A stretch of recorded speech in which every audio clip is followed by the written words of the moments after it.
Asher, handa na bang magamit ang mga bagong bomba ng tubig sa pumping station dyan sa Valenzuela?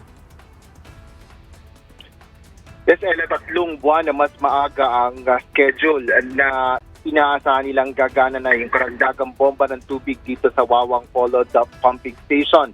Ito ang inihayag ni Public Works Secretary Vince Dizon kasabay ng personal niyang pag-inspeksyon sa sitwasyon ng pumping station dito sa lungsod.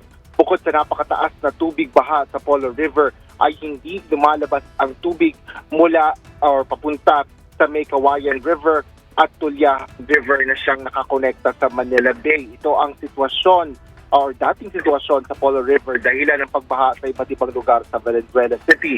Bunsod nito, ilang mga pumping station ang nakakalat sa lungsod upang mabomba ang tubig palabas ng Polo River maging sa iba pang mga ilog sa lugar. Matapos ang nararanasang pag-ulan sa Metro Manila, siniyasat ni Secretary Dizon ang sitwasyon ng Wawang Polo Pumping Station bilang paghahanda na rin sa tag-ulan.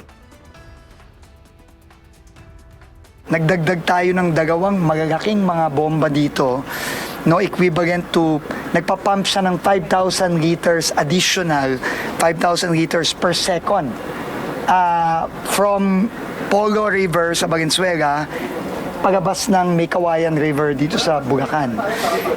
Critical na critical ito kasi yung baha sa Valenzuela mostly in the past nanggagaling sa pagpasok ng tubig sa Bulacan River, dito sa May Kawayan River, at hindi na ilalabas yung tubig from the Polo River. Bukod sa Wawang Polo Pumping Station, sinabi ng kalihim na lahat ng 9 na pumping stations sa Valenzuela City ay nakatakda ng gumana sa susunod na buwan. Napapanahon ito sa karaniwang simula ng pagdedeklara ng tag-ulan sa bansa kapag buwan ng Hunyo. Upang matiyak na tuloy-tuloy ang operasyon ng mga pumping station, sinabi ni Dizon na ang lokal na pamahalaan ng Valenzuela ang mag-ooperate nito. LGU na rin nila ang magmimintena at pagbabayad ng kuryente para mapagana ang mga kagamitan sa pumping station. Nalaman ko lang several months ago, yung parang mga pumping station sa Metro Manila, marami dito kaya hindi gumagana kasi hindi konektado sa Meralco. No, I think more than half hindi konektado sa Meralco. Genset lang ang nagpapatakbo.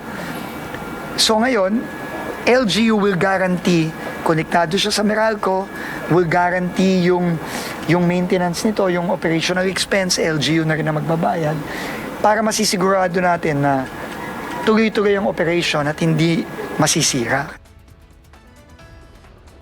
Sa susunod na buwan na rin, Ella, magsisimula ang paglilipat sa LGU ng pangangasiwa ng mga pumping station, gayon din ang pagpapalit mula sa generator sa Meralco. Yan ang latest mula dito sa Valenzuela City. Balik sa iyo, Ella. Maraming salamat, Asher Cadapan Jr.